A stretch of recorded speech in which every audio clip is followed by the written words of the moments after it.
Assalamualaikum warahmatullahi wabarakatuh.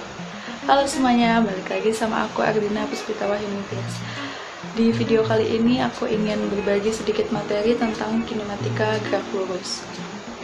Oke, di materi ini dimulai dari pengertian gerak lurus, kemudian ada macam-macam gerak lurus berdasarkan ada atau tidaknya percepatan, yaitu gerak lurus beraturan atau GLB dan gerak lurus berubah beraturan atau GLBB. Lalu yang terakhir ada penerapan dari GLBB itu sendiri, yaitu gerak vertikal. Oke, langsung aja ke pengertian gerak lurus. Gerak lurus termasuk sebagai gerak translasi, di mana terdapat gerakan suatu objek yang bergerak tanpa berotasi serta memiliki lintasan berupa garis lurus.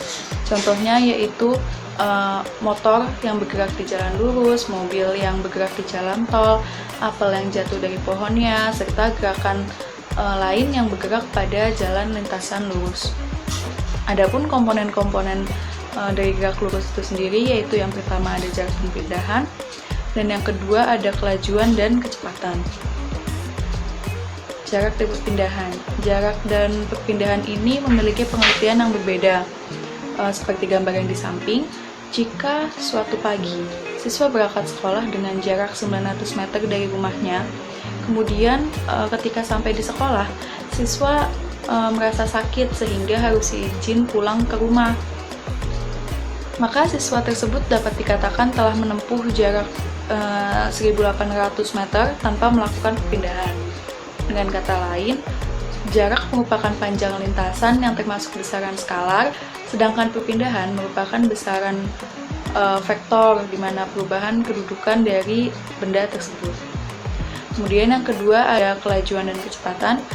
Kelajuan merupakan besaran skalar yang berarti kelajuan tidak memperhatikan arah gerak benda, sedangkan kecepatan merupakan besaran vektor dengan memperhatikan arah gerak benda. Oke, selanjutnya ada macam-macam dari gerak lurus berdasarkan ada atau tidaknya percepatan, yaitu ada gerak lurus beraturan dan gerak lurus berubah beraturan. Yang pertama ada gerak lurus beraturan atau GLB, yaitu gerak lurus yang memiliki kelajuan yang tetap karena tidak adanya percepatan pada objek. Dengan ciri-cirinya yaitu benda bergerak pada sebuah lintasan yang berupa garis lurus, kemudian ada kecepatan benda yang tetap, dan ketiga tidak memiliki kecepatan, keempat pada kecepatannya berbanding lurus dengan perpindahan dan berbanding terbalik dengan waktu. Dimana persamaannya yaitu S sama dengan V per T atau jarak sama dengan perpindahan dibagi selang waktu. Lanjut untuk gerak lurus berubah beraturan atau GLBB, yaitu gerak suatu benda pada lintasan lurus dengan percepatan tetap atau konstan. Dengan ciri-cirinya, benda yang bergerak pada sebuah lintasan yang berupa garis lurus. Yang kedua ada kecepatan benda yang mengalami perubahan beraturan naik atau turun.